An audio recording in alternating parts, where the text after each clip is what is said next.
Hello everyone, I am engineer Kaushik Maji. I have completed my bachelor's in civil engineering from Marwadi University, Rajkot. I have 1 year experience in building construction and planning. Today I am going to give presentation about building construction process. कौन से components आते हैं और हम किस sequence में मतलब कैसे कैसे प्रोसीड करते हैं हमें बिल्डिंग। जैसे सबसे पहले अगर मैं बताना चाहूँ तो हम शुरुआत करते हैं अपने सर्वे से। हम पूरे अपने साइट का सर्वे करते हैं, उसकी बाउंड्रीज को डिफाइन करते हैं, मार्क कर लेते हैं, देन हम के बाद हम प्रोसीड करते हैं। तो सबसे पहले हम पूरे साइट का मतलब मार्किंग करके उसका फेंसिंग करने के बाद हम पूरा साइट क्लीनिंग करते हैं। साइट क्लीनिंग में हम फॉर एग्जांपल मेरा साइट है 20 मीटर बाई 20 मीटर का। मेरा साइट अगर 20 मीटर बाई 20 मीटर है तो हम एक मीटर एक्स्ट्रा क्लीन करेंगे ताकि वो अपना जो वेस्ट है या डेब्री है वो अपने साइट के अंदर ना चला आए, मतलब एक्स्ट्रा करेंगे। उसके बाद हम लेआउट मार्किंग जैसे सेंटर लाइन अपने जो कॉलम फुटिंग के पोजीशंस है सेंटर लाइन मार्क करेंगे और मार्क करने के बाद हम फिर उसके भुर्जी बनाएंगे। मतलब अगर मैं साइड में लिस्ट करता जाऊं कि कैसे करेंगे तो पहले फर्स्ट स्टेप अपना आएगा साइट क्लीनिंग।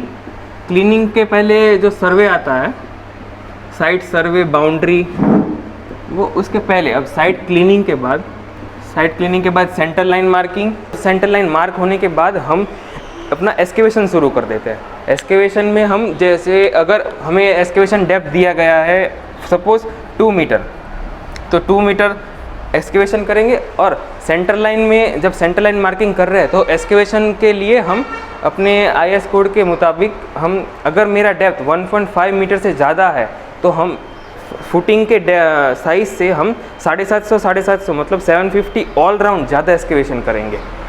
अब अगर यहाँ पे मेरा 2 मीटर है इसलिए हम जैसे फुटिंग का अगर साइज़ दिया गया है 1.5 इंटू 1.5 मीटर तो ये 1.5 प्लस 7.5 हमें सब तरफ ऑल राउंड ज़्यादा करना पड़ेगा। अगर दिखाना चाहो तो ये सोचिए 1.5 इंटू 1.5 है तो इसका हमारा एस्केवेशन ऑल राउंड सब तरफ से 750 mm, ये 1.5 मीटर में तो 750 mm सब तरफ ज़्यादा होगा। अब ये एस्केवेशन करने के बाद नेक्स्ट स्टेप आता है हमारा सैंड फिलिंग। अब सैंड फिलिंग क्यों मतलब सैंड फिलिंग के पहले अभी टर्माइट ट्रीटमेंट और वो सब आता है, पर वो जहाँ पे जैसे ये सब प्रॉब्लम्स है करना अच्छा होता है। पर अगर हम टर्माइट ट्रीटमेंट कर रहे हैं तो टर्माइट क्या होते हैं, वो छोटे छोटे इंसेक्ट्स होते हैं, वो हमारे क्या करते हैं कि सॉइल वो खाते जाते हैं और फ्यूचर में अपने टर्माइट से वो वुड वगैरह भी खा लेते हैं। तो अब जब टर्माइट हमारा सॉइल ले लेगा और अगर हमारा सॉइल वहाँ से और एक भी अगर फाउंडेशन अपना फुटिंग अगर बैठा तो फ्यूचर में बिल्डिंग में प्रॉब्लम्स आ सकती है, जैसे क्रैक्स आ जाएंगे वगैरह सारी प्रॉब्लम्स आती है। इसलिए हम टर्माइट ट्रीटमेंट भी कर लेते हैं। टर्माइट ट्रीटमेंट के बाद हम सैंड फिलिंग कर सकते हैं या फिर हमारा ब्रिक बेड सोलिंग या फिर स्टोन सोलिंग। अब ये सोलिंग होता क्या है कि हम अगर सैंड फिलिंग की जगह पे हम नीचे अपने वेस्ट ब्रिक्स जो अगर बची हुई है वेस्ट ब्रिक या थर्ड क्लास ब्रिक हम नीचे रख देते हैं ताकि हमें स्मूथ लेवल सरफेस मिल जाए। अब उसके बाद सैंड फिलिंग के बाद हम प्लास्टिक पॉलीथीन सीट बिछाते हैं उसके ऊपर और फिर उसके ऊपर PCC करते हैं। अब ये पॉलीथीन सीट हमारे PCC के वाटर सीमेंट रेशियो को मेंटेन करता है। जैसे ये सैंड ये PCC यहाँ पे हो गया। अब ये सब करने के बाद हमारा फुटिंग के डायमेंशन के अकॉर्डिंग हम शटरिंग करेंगे और उसके अंदर हम अपना जैसे ट्रेपेजॉइडल फुटिंग यहाँ पे दिखाया हुआ है तो हम फुटिंग कंस्ट्रक्ट करेंगे। अब फुटिंग का कॉन्क्रीटिंग होने के बाद अब इसका मतलब क्वांटिटी कितना होगा वो सब तो अलग टॉपिक है, अभी हम कंपोनेंट्स के हिसाब से कर रहे हैं।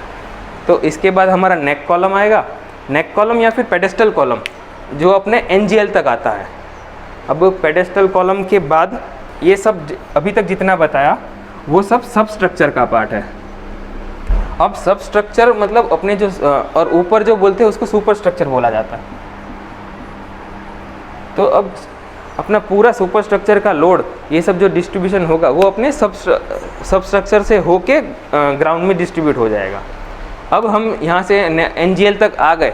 इसके बाद सबसे पहला जो काम होता है वो हम करते हैं ये सिंगल लाइन ब्रिक वर्क। अब सिंगल लाइन ब्रिक वर्क हम जितने भी जैसे हमारे इसके ऊपर जो ग्राउंड बीम आने वाला है इसके प्लान के अकॉर्डिंग अब ग्राउंड बीम की जो विड्थ दी गई है उतने विड्थ पे हमें सिंगल लाइन ब्रिक वर्क कर देना है। अब उसके बाद सिंगल एंड ब्रिक वर्क हो जाने के बाद हमें या आपका अगर प्लिंथ बीम दिया गया है तो आपके प्लिंथ लेवल तक, प्लिंथ बीम जितने तक आता है तो उसको हम प्लिंथ लेवल बोल सकते हैं। अगर प्लिंथ बीम आ रहा है तो हम प्लिंथ बीम करेंगे या फिर हम ग्राउंड बीम से ग्राउंड बीम और जहाँ फिर प्लिंथ बीम करते हैं प्लिंथ लेवल तक। और प्लिंथ लेवल के बाद जहाँ पे उसके ऊपर हम डीपीसी मतलब डीपीसी प्रोवाइड करेंगे। अब डीपीसी प्रोवाइड करते क्यों है? डीपीसी अपना रेगुलर अपना लीन कंक्रीट ही होता है, वो अपने नीचे से ग्राउंड से जो मॉइस्चर आता है उसको अपने सुपर स्ट्रक्चर तक जाने नहीं देते। अब डीपीसी के ऊपर थोड़े वॉइड्स रह जाते हैं और वो उन सबको रोकने के लिए हम बिट्यूमिन कोट करते हैं। बिट्यूमिन कोट अगर करने के बाद ब्रिक वर्क शुरू हो जाता, हम अप टू सील लेवल। अब मतलब अगर हमारा यहाँ पे सील लेवल किसको कहते हैं?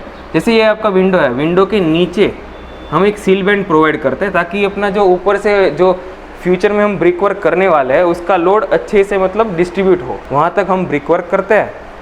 अब फिर विंडो वगैरह के लिए विंडो अगर देना है तो वहाँ पे देते हैं, फिर ऊपर तक अब फिर कंस्ट्रक्ट करते हैं हम अपना लिंटल बीम।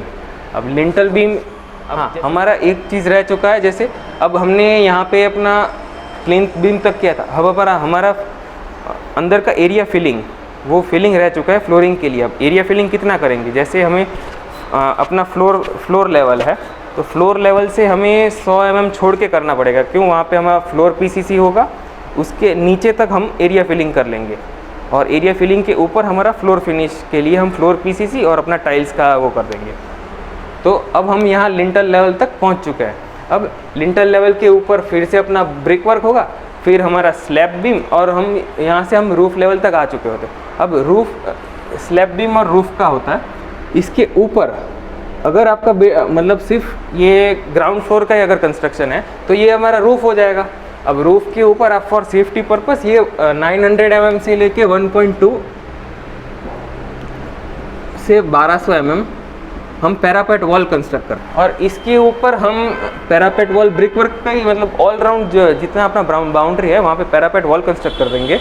और फिर लास्ट में हम ब्रिक वर्क को तो एक्सपोज कर नहीं सकते, इसलिए अब हम यहाँ पे कोपिंग प्रोवाइड कर देते हैं कंक्रीट का, या फिर हम स्टोन आता है ढोलपुर स्टोन या फिर कोई स्टोन हम लगा देते हैं ताकि हमारा वाटर डायरेक्ट ऊपर से ना पेनिट्रेट कर पाए। इसके बाद अपना जो डोर फिनिशिंग, जो प्लास्टर वर्क, पेंटिंग वर्क और सब अब हमारा कंप्लीट होता है। ऐसे हम बिल्डिंग का कंस्ट्रक्शन प्रोसेस करेंगे, ऐसे इसी सीक्वेंस में करते जाएंगे। Thank you.